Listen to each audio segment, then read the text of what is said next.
So, dito po sa baba ng ating worship hall ay may mga kabahayan at maraming mga interest na po pwede po nating mabahagian ng kabalikan.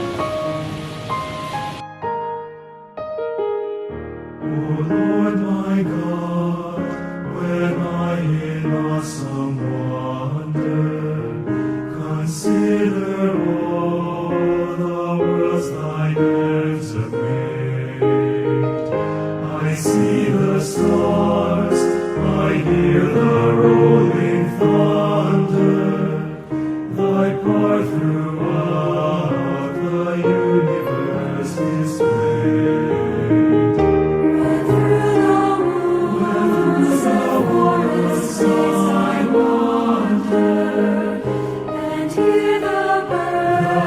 Sing sweetly in the trees. When I look down from lofty mountain grandeur and hear the brook and feel the gentle breeze, then sings my soul, my Savior God, to thee. How great thou art! How great thou art!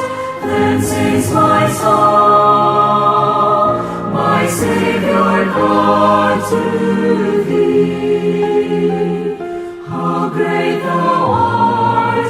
How great thou art! How great thou art!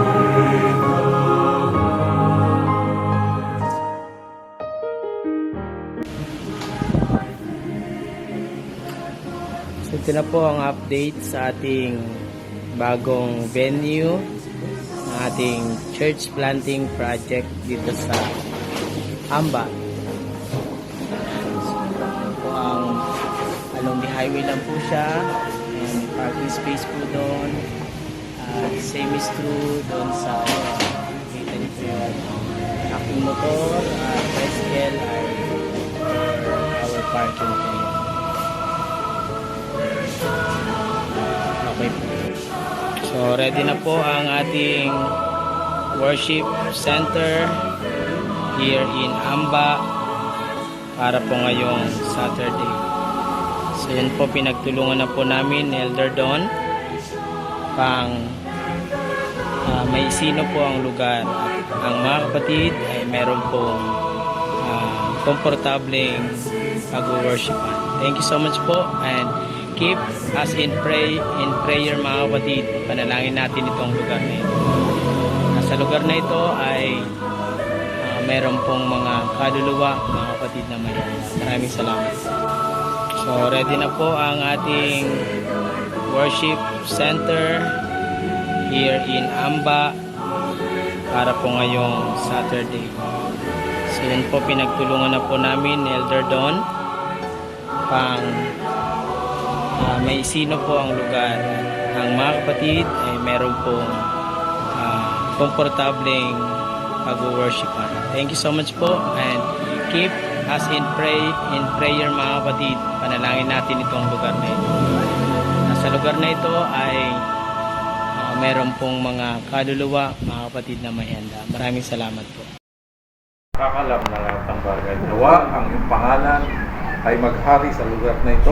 Makilala ka na ikaw ang Diyos na tigapagligtas at Diyos na kailangan ng lahat ng tao. Panginoon, wala po kaming magagawa sa lugar na ito kung wala ka. Kaya po, Panginoon, samahan niyo po kami sa iyong mga lingkod upang ang iyong salita ay lugaganap sa lugar na ito. Amen. Ito po yung aking samot dalangin, kanipalang pananampalataya sa pangalan ng Panginoon Jesus. Amen. Thank you.